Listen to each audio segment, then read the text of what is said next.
Hi, my name is Paul Sargent. Welcome once again to AP Euro Bit by Bit, the series in which I'm trying to break down European history into small bite-sized pieces so that you can better understand it. Well, today we're going to take a look at the motivations for the new imperialism. We're going to see why in the late 19th century and early 20th century, European countries went out and colonized and took over areas that they previously were either unable or unwilling to across the world.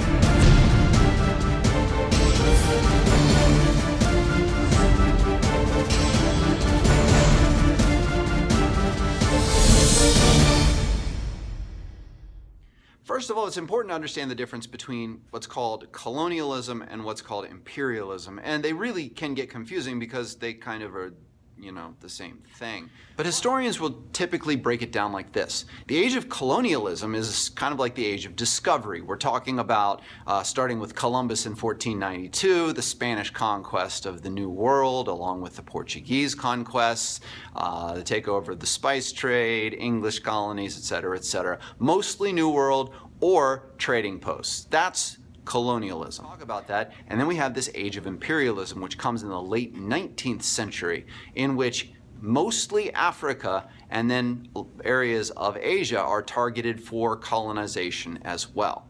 Understanding the difference between the two is very important because it allows you to put things into the correct historical context. So colonialism is earlier and imperialism is later. Okay, got that? Good, let's move on. So first, just to give you an idea of the scope of imperialism.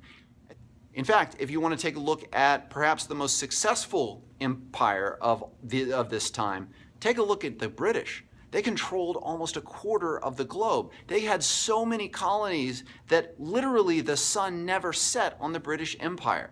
And it exemplifies the power that these colonial empires would have. Okay, so what caused the age of imperialism? Well, first of all, let's talk about economic reasons here. Now, in the wake of the Industrial Revolution, with the second Industrial Revolution in full swing, factories are just pounding out materials. And we've seen how that led to this consumerism within Europe. But Europeans couldn't buy all of the things that were being produced, or at least being capable of being produced, in these factories. And so they were looking for new markets. And, well, what they were trying to do is create societies which were prosperous enough that they could buy the goods which were being manufactured in the factories of Europe. So, yes, markets. But the other side of it is that you need things in order to make stuff in your factories. And these areas throughout the world had access to raw materials, all kinds of new raw materials that Europeans wanted to get their hands on. So from an economic standpoint, this makes a whole lot of sense. Take over areas where you can get raw materials at low costs, bring them back to your country, make the stuff that you make in your factories and send it off and sell it back to the people who live in the places where you got the raw materials from. Reason number two has to do with diplomacy. Look, in Europe, diplomacy was a big thing. And there were rivalries, especially after 1871, with the creation of Germany, the creation of Italy. Now there are more powers out there.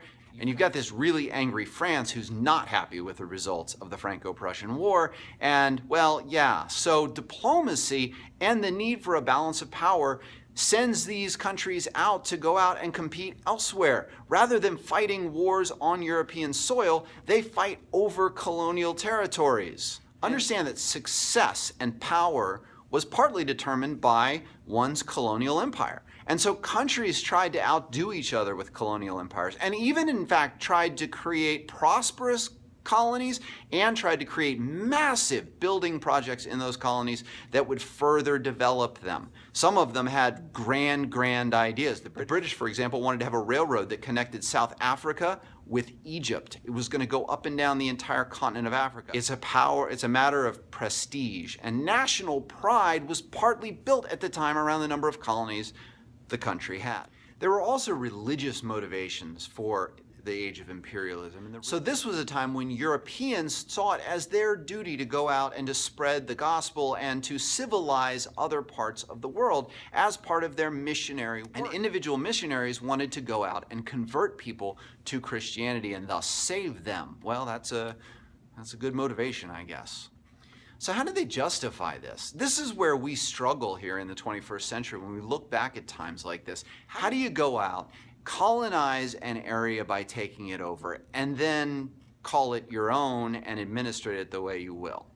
Well, largely this is a result of the ideology of social Darwinism. Now, if you click here, you can go and you can see the video that I created about Darwinism and social Darwinism. If you've already watched it, you understand that social Darwinism taught that this was the natural order of things. The survival of the fittest was the way nature worked.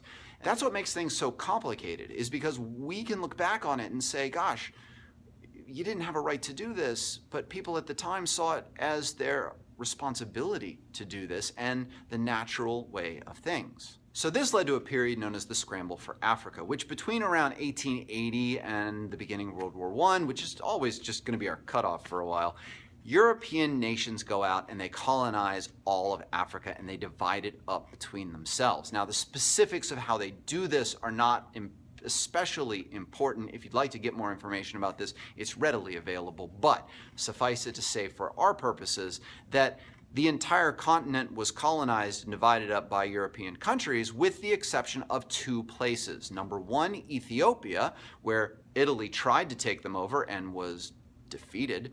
And number two, Liberia, which was essentially a protectorate of the United States, whose growing power was making European countries maybe a little less ready to just kind of challenge the US. Well, in 1884, the Berlin Conference was called, and Otto von Bismarck called together the great European powers to divide up Africa. And at the conference, they literally divided it up. They drew lines on a map to create areas that each one had. Now, this same thing plays out in Asia, where European countries are going to compete for colonies there as well.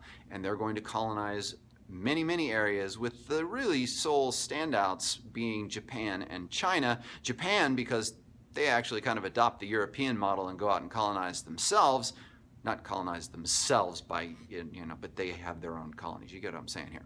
And China, who basically allows Europeans in, tries to set some rules, and get themselves into a whole lot of trouble because of that, leading to some wars. That's for another time. And there are some scientific advances of the late 19th century that really allow this to happen.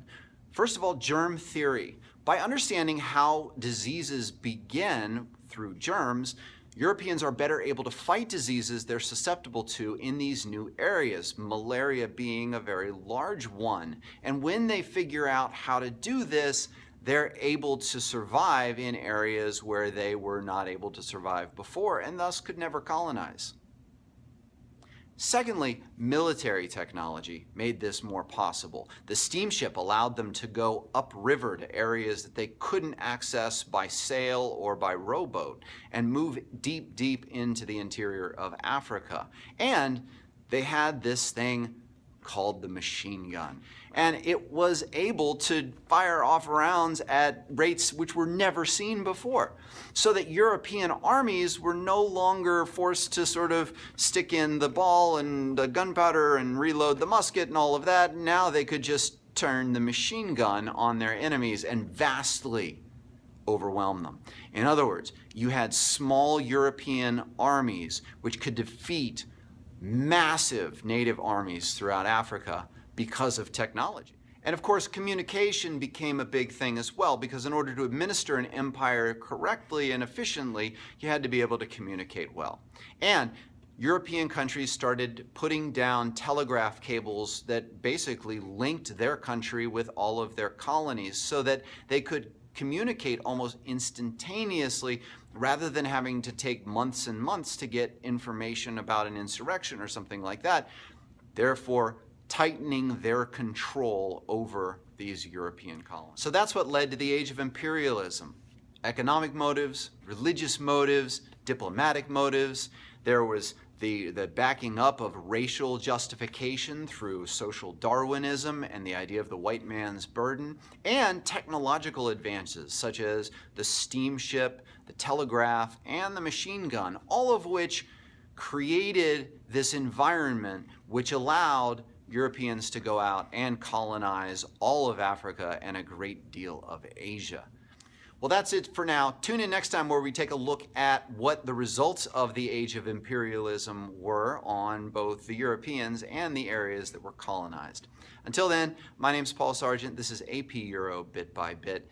As always, thanks for watching, and please let me know if these videos are helping, or let me know if there are things that you don't understand that you'd like me to address in future videos. Most of all, be sure to subscribe and tell others about it. Till next time, have yourselves a wonderful day, and thanks for watching.